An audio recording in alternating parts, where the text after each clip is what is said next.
starting from early March, we noticed that the number of new cases in mainland China has dropped significantly to maybe double digits per day in the early weeks of March till now. So it had been about 3 weeks from early March now, in which mainland only reported new confirmed cases about, say, double digits per day. On the other hand, since the announcement of the pandemic situation by WHO on 11th of March, we look at the situation overseas.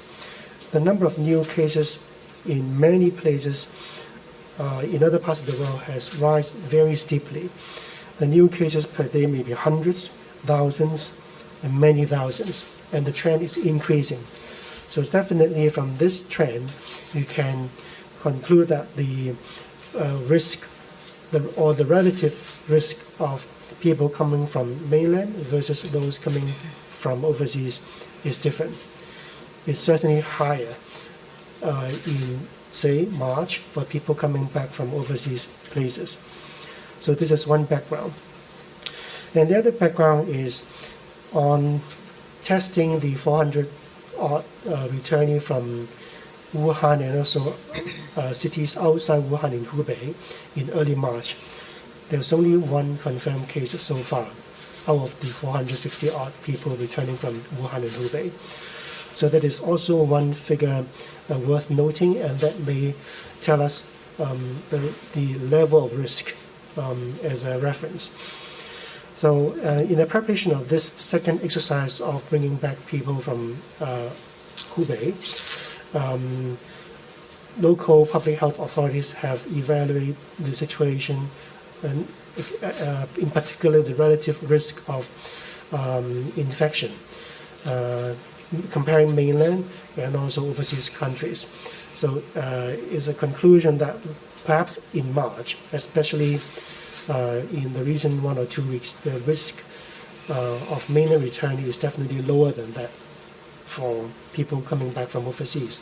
So we have modified the quarantine measures for people, for the second batch of people returning from Hubei.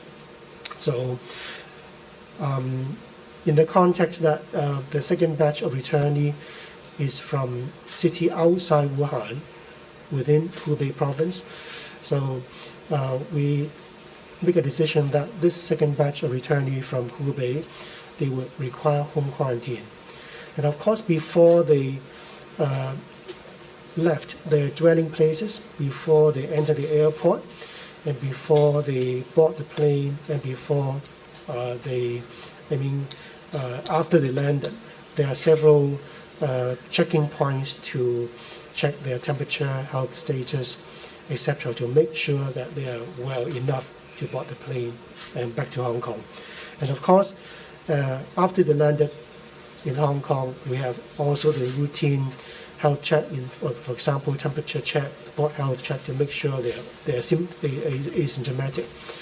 And then if they have any symptom, with the proper assessment, of course, they will be referred to the hospital for further diagnosis. And if they are asymptomatic, the current arrangement is home quarantine.